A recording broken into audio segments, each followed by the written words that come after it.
السلام علیکم ورحمۃ اللہ وبرکاتہ۔ نحمدہ ونصلی ونسلم علی رسولہ الکریم، اما بعد فاعوذ باللہ من الشیطان الرجیم، بسم اللہ الرحمن الرحیم۔ الا ان اولیاء اللہ لا خوف علیہم ولا هم یحزنون۔ یہ ماہ رجب المرجب کی مبارک ساعتیں آپ گزار رہے ہیں، اور اسی ماہ رجب المرجب کی 6 تاریخ کو عرس خواجہ غریب نواز رضی اللہ تعالی عنہ دھوم دھام سے منایا جاتا ہے۔ آج اسی پر تھوڑی دیر آپ کے سامنے گفتگو کرنا چاہتا ہوں، حضور خواجہ غریب نواز رضی اللہ تعالی عنہ کے واقعات، حالات کے بارے میں، کہ حضور خواجہ غریب نواز رضی اللہ تعالی عنہ کہاں سے تشریف لائے، ان کا سفر اور ان کی دینی خدمات کیا کیا رہی ہیں۔ تھوڑی دیر گفتگو کروں گا اور اس پر تھوڑی سی روشنی ڈالوں گا،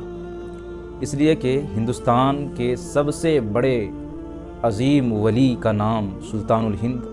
معین الدین سید حسن چشتی رضی اللہ تعالی عنہ ہے۔ آپ رضی اللہ تعالی عنہ سن 537 ہجری میں سجستان یا سیستان کے علاقے سنجر میں پیدا ہوئے، اور پھر بچپن ہی میں اپنے والد محترم کے سایہ طفولیت میں تعلیم حاصل کی،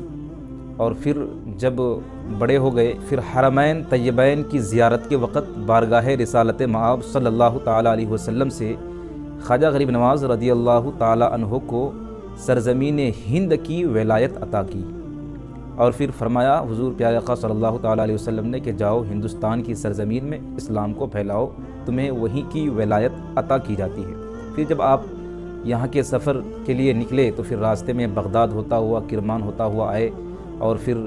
حضور غوث پاک رضی اللہ تعالی عنہ کی زیارت سے بھی مشرف ہوئے، اور راستے میں کئی سارے بزرگان دین کے فیض سے مستفیض ہوئی، اور خصوصاً آپ کے پیر و مرشد حضور خواجہ عثمان ہارونی رضی اللہ تعالی عنہ۔ اور پھر یہاں جب آئے تو پھر ہندوستان کی راجستھان یعنی اجمیر شریف کی دھرتی پر تشریف لائے، جہاں پر پرتھوی راج کی حکومت چلتی تھی، جو کہ ایک بتوں کی پوجا کرنے والا تھا، اور بڑے بڑے جادوگر، بڑے بڑے طاقتور بادشاہ، راجہ مہاراجہ رہا کرتے تھے، اور پھر خدا کا نام لینے والا کوئی نہیں تھا، ان کا خدا جو ہے ان کے بنائے ہوئے بت اور مورتی ہوا کرتے تھے۔ اسلام کا نام لینے والا نے، کلمہ پڑھنے والا کوئی نہیں تھا۔ پھر یہاں جب آئے تو پھر خواجہ غریب نواز رضی اللہ تعالی عنہ کو پرتھوی راج سے مقابلہ ہوا، یعنی کہ پھر ان کے زور کا سامنا ہوا، اور حضور خواجہ غریب نواز رضی اللہ تعالی عنہ چونکہ اللہ کے سچے ولی اور ولی کامل تھے، اور پیارے آقا صلی اللہ تعالی علیہ وسلم کی بارگاہ سے بھیجے گئے تھے، تو حضور خواجہ غریب نواز رضی اللہ تعالی عنہ کے سامنے ان کی ساری طاقت ختم ہو گئی، اور پھر جے پال جادوگر جو بہت بڑا طاقتور تھا، اپنے جادو سے تمام لوگوں کو جھکا دیتا تھا،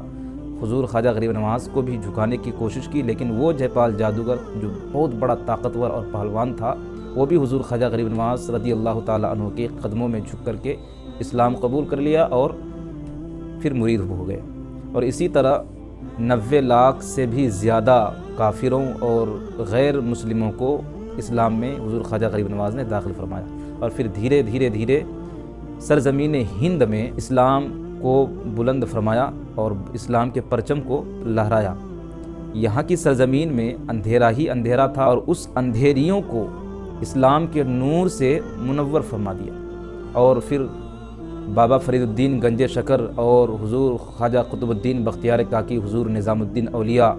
اور دیگر بڑے بڑے جو ہندوستان میں جن کے مزارات ہیں، ان کو جو ہے خواجہ غریب نواز رضی اللہ تعالی عنہ نے الگ الگ جگہ پر دین کی خدمت کے لیے بھیج دیا۔ جیسے حضور خواجہ نظام الدین اولیاء رحمۃ اللہ تعالی علیہ کو دہلی کی حکومت عطا کی، دہلی کی ولایت عطا کی، اور پھر جو ہے دہلی کا باغ ڈور ان کے ہاتھ میں دے دیا،